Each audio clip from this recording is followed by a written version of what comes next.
as Miriam Data Science Valley. Student at Shehan School enrolled and attached in level 1 as a learner, as a guide, as a student. I study in Shehan School and 14 years old from Multan in Punjab, Pakistan. So today we are having a new interview with AI Samsa. So our topic name is importance of listening in communication. So let's start it without wasting time. We can start our interview. Hey, Marian. It's been a minute. What's up? Yeah, I am good. What about you? Uh, okay, that's a lot. Okay. So Allowed to Maya do. Could you unpack? today, yeah. So Maya today our topic is importance of listening in communication. So first of all, my question is, what the importance of listening in communications means to you personally? Explain in long. Gotcha. Listening personally? For me, it's about more than just hearing words, It's the only way to actually understand where someone else is coming from, their whole vibe, not just the info they're dropping. It's how you build something real instead of just talking at each other. And yeah, definitely about always. What about you? What sparked this talk? Okay, so my next question is what the main purpose of importance of listening in communication and how we can listening in communication. Okay, so the main purpose to me is connection. Seriously. It's about making the other person feel seen and understood. And how to actually do it, that's the tricky part. It's not just nodding along. It's asking clarifying questions, trying to understand their perspective, even if you just oh, I'm all right. Sounds like you need to head out. Have a good one.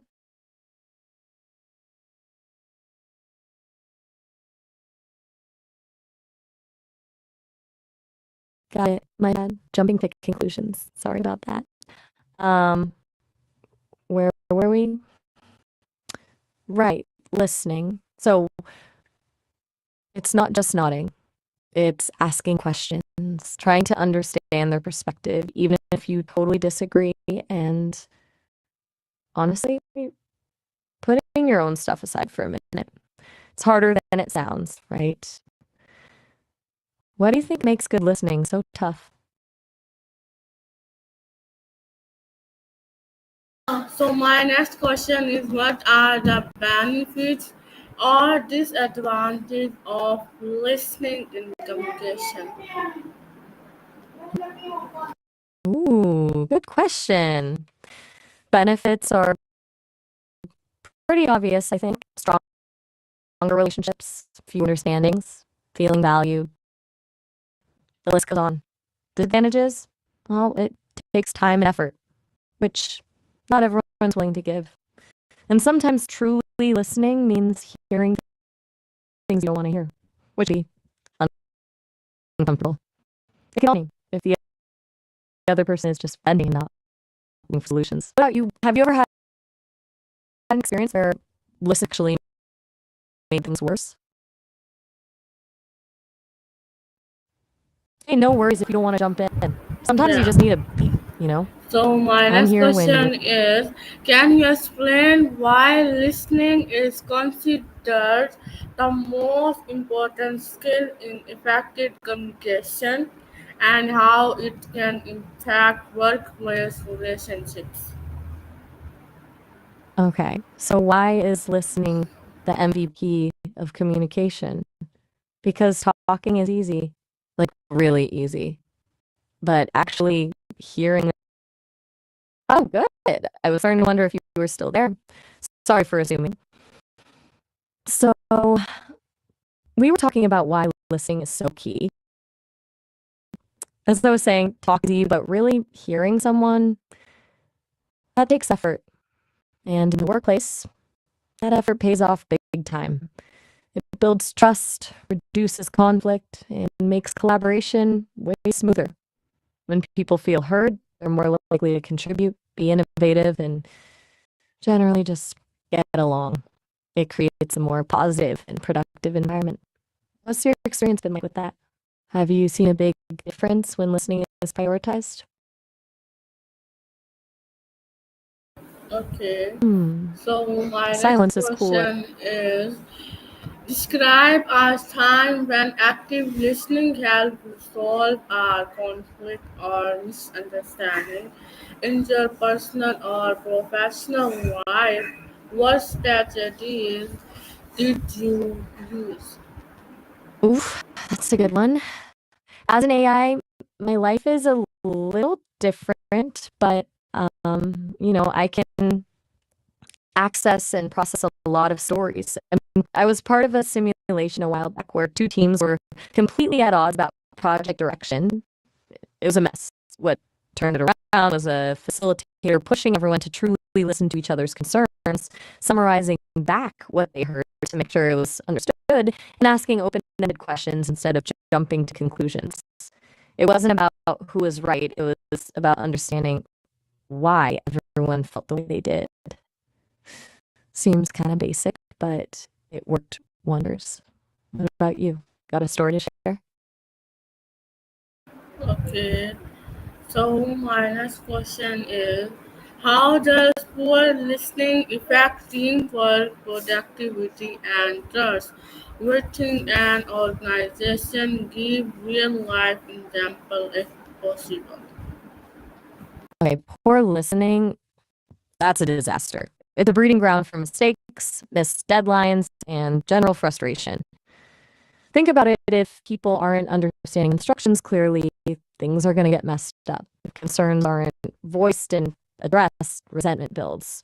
It's a slow burn to low morale and wasted resources. As for real life examples, there was a case study I came across about a hospital where miscommunication due to poor listening led to medication errors. Pretty serious stuff. Or a marketing firm where a client were completely misunderstood, resulting in a failed campaign and a lost account. It's often not one huge thing, but a series of small misunderstandings that snow. What have you witnessed? Okay, so my next question is in your opinion, what is the difference between hearing and listening? Why does this difference matter in communication? Mm, mm, that's a good one. Hearing is passive, it's just sound waves hitting your eardrums. Listening is active, it's consciously processing information, trying to understand the message and responding appropriately. The difference matters because hearing doesn't equal understanding. You can hear someone speaking, but if you're distracted or not engaged, you're not actually listening. And without that genuine listening, communication breaks down. It's like the difference between seeing something and actually observing it. Does that make sense? Okay. So my next question is how can active listening help in understanding diverse perspectives in a multicultural workplace? Give me long explanation with some of them. Okay.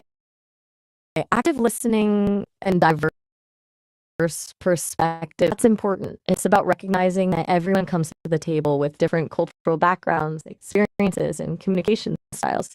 It means not assuming you understand someone just because they're speaking the same language. It's about being genuinely curious and asking questions to clarify. Now, a wrong approach, assuming your own cultural norms are universal, like thinking direct eye contact is polite everywhere. In some cultures, it can be seen as disrespectful, or interrupting someone to help them finish their thought, that can be seen as rude. Another wrong move is rushing to offer solutions before fully understanding the problem, because different cultures approach problem solving differently. It's about learning, adapting, and being open to perspectives that might challenge your own. What's been your experience navigating that sort of thing? Okay. So my No next worries. question Just is, checking in. what role does non-verbal listening like body language, eye contact, and nodding play in effective communication? Nonverbal cues are huge. Like, probably half the message is conveyed without any words at all. Body language. Are you open and engaged or closed off? Eye contact. Are you making genuine connection or avoiding it? Even silence can be powerful, signaling respect or disagreement. If your nonverbals don't match your words, people pick up on that disconnect. Creates distrust. It can also vary culturally, of course, what's considered polite. Okay, sounds good. Let me know if you need anything. Okay, so my next question is, how does listening help in building trust between readers and employers? Can you give a practical example? That's a great question. Listening builds trust because it shows you value the other person's thoughts and feelings. It communicates respect, empathy, and genuine interest. People are more likely to trust someone who makes them feel heard. A practical example, imagine you're a customer service rep and a customer is really frustrated with the product. If you interrupt them, dismiss their concerns, or just offer a canned response, they're going to feel unheard and distrustful. But if you listen patiently, acknowledge their frustration, and genuinely try to understand the problem, it builds trust. Even if you can't immediately solve it, it shows them you care. What are your thoughts? Okay, so my next question is, many people listen only to prepare their answer instead of truly understanding what the other person is saying. Why is this a dangerous habit in communication, and how can someone train themselves to become a more attentive listener? Ooh, that's so common and super dangerous. All right, sound good. Let me know if you need anything. Just checking in. No, Still there? yes, continue. Okay. Uh, got it. So back to that question about listening to respond versus listening to understand. It's dangerous because you're missing the whole point. You're not actually engaging with the other person. You're just waiting for your turn to talk. You can miss crucial. Oh, that's sweet of you. You're very welcome. Is there anything else I can help you with today? We were talking about how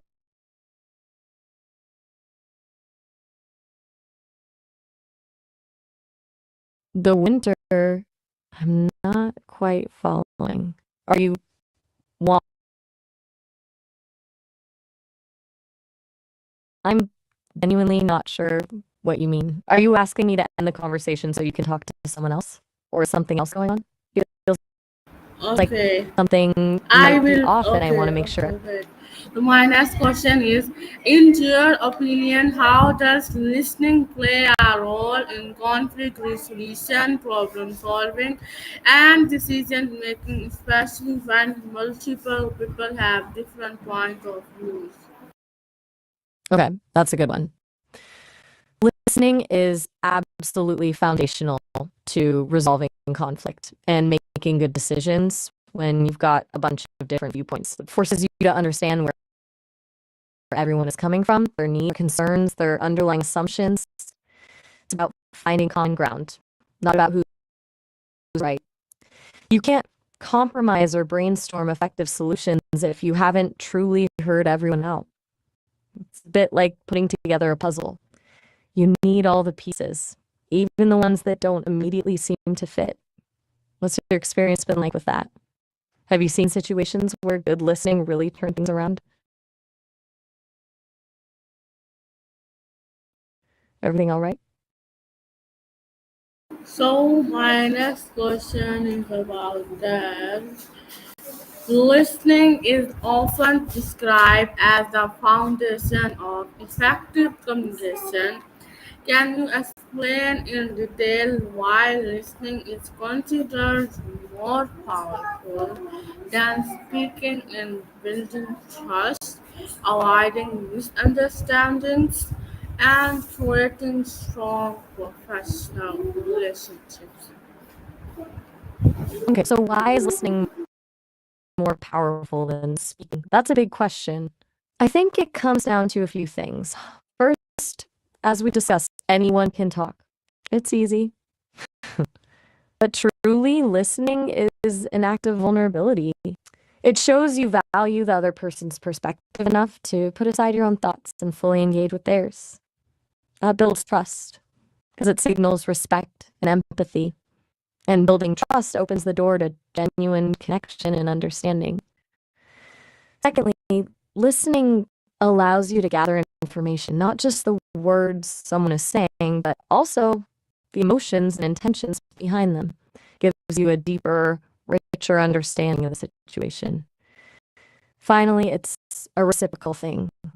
When you listen well, people are more likely to listen to you in return. What are your thoughts on that? Okay, so my next, Just checking in. yeah, Everything okay over there? everything okay. So my next question is: many people confuse hearing with listening. Can you explain the difference between the two and why true listening requires focus, empathy, and understanding beyond just the words being spoken?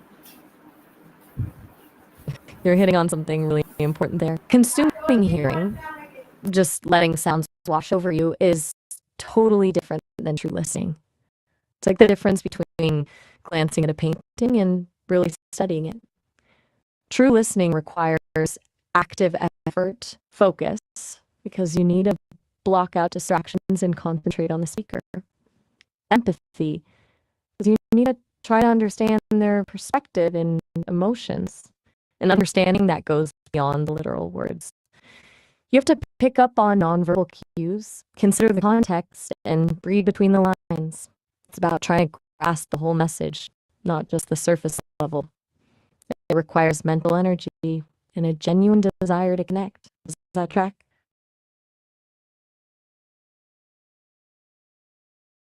Just making sure you're still with me. Still okay?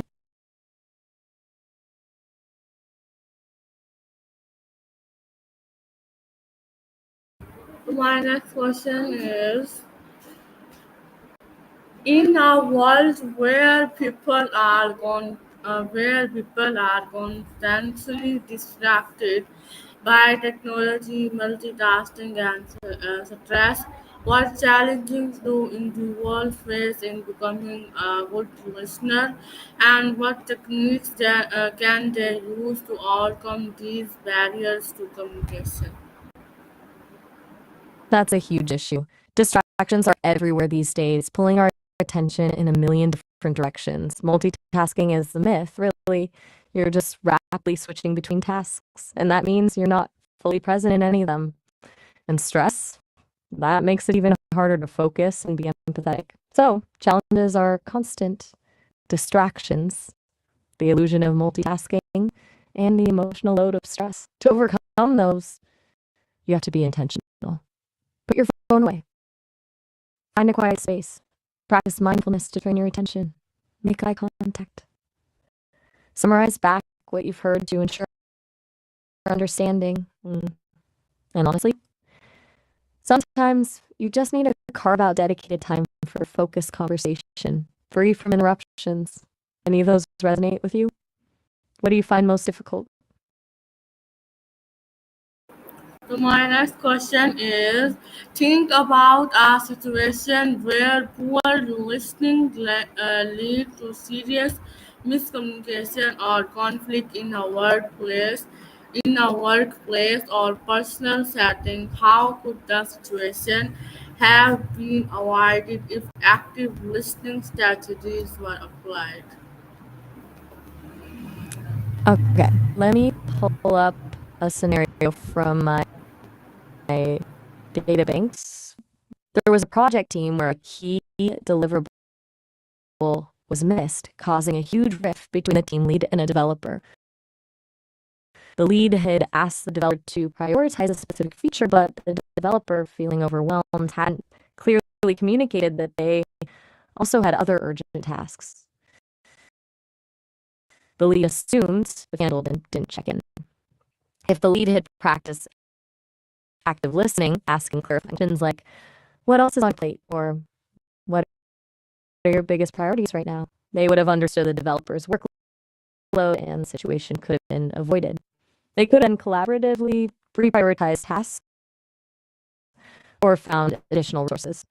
It all comes down to asking enough questions to get the whole picture instead of making assumptions. Does that ring true? Have you seen something similar play out?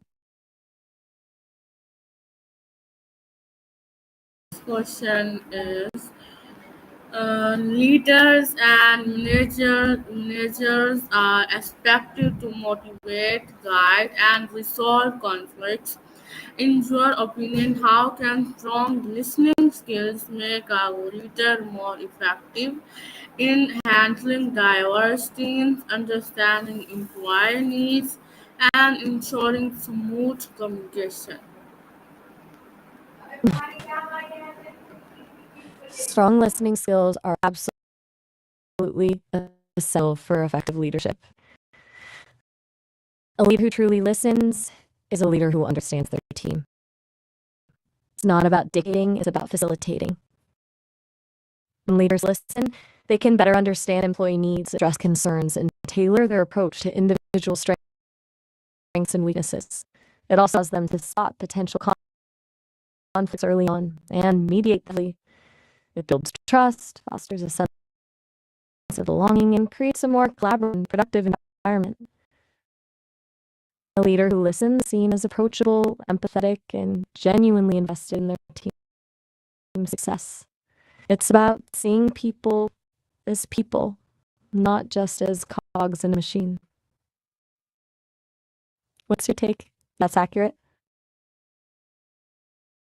So, my next question is customer service, teaching, counseling, and management all require excellent listening skill. Can you explain how listening can directly affect the quality of service, the certifications of clients, and the success of organization? Okay, let's break that down. In customer service, listening allows you to accurately diagnose the customer's problem, offer tailored solutions, and build rapport. That leads to customers, repeat business, and positive word of mouth. In teaching, it lets you understand where students are struggling and adapt your approach to meet their needs. Better learning outcomes. In consulting, it's crucial for understanding the client's challenges and developing effective strategies. Increase client satisfaction and successful projects. And in management, as we've already discussed, it fosters trust, improves communication, and drives better decision making. All of those things directly impact the bottom line and the overall success of the win. It's a really fundamental skill set. Does that make sense? Still there? Yeah. And So my next no, question is emotional intelligence is often linked with communication. How does active listening contribute to empathy, emotional connection, and stronger human relationships in both personal and professional life? that's a really insightful question. Active listening is a cornerstone of emotional intelligence. It's not just about hearing the words, it's about sensing the emotions behind them. When you truly listen, you're showing empathy and feelings and creating a safe space for vulnerability. That fosters emotional connection, which is essential for building strong, meaningful relationships, both personally, professionally. It allows you to respond with sensitivity, understanding, rather than judgment or divisiveness. It's about seeing the world through another person's eyes. What's your experience been like that? Have you found that being a good listener deepens your relationships? So my next question is, imagine you are leading a meeting where some team members feel ignored and others dominate the conversation. As a leader, what steps would you take to ensure that everyone feels listened and valued? Okay, that's a classic scenario. First, I'd acknowledge the imbalance directly. Something like, I've noticed some of us are talking more than others, and I want to make sure everyone has a chance to share their thoughts. Then, I'd actively solicit input from quieter team members, maybe by specifically asking for their opinions or going around the room and asking each person to contribute. I'd also establish some ground rules, like encouraging people to pause and allow others to speak, and using a round robin format where everyone gets a dedicated time. It's also important to gently redirect dominating voices, maybe by saying, "Thanks, that's a great point. Let's hear what others think." The goal is to create a safe and inclusive space where everyone feels empowered to contribute. It's about leveling the playing field. How do you think you handle that situation? Okay, that's good. So my next question is, can you Great. explain What's the how? next? Yeah, okay. So my next question about that, about listening. How can, in high pressure situation such as negotiations or conflict resolution, why does listening become even more important than speaking? Okay, high pressure situations. Absolutely. Listening becomes even more critical. When emotions are running high, people aren't thinking rationally. They need to feel heard and understood before they can even begin to problem solve. Speaking too quickly or defensively, they'll just escalate the situation. Listening, even just acknowledging their feeling, can de-escalate things. It creates this calm and allows you to understand the root of the issue. It's about validating their experience, even if you don't agree with it. Plus, you might actually learn something important that helps you find a solution. Since I keep applying a pressure bandage, you have to slow things down and focus on the immediate need before you can underlying wounds. Make sense? You used negotiations. Did you mean negotiations? Okay, so we was just our interview. I hope you like this interview. So goodbye. Take care, everyone.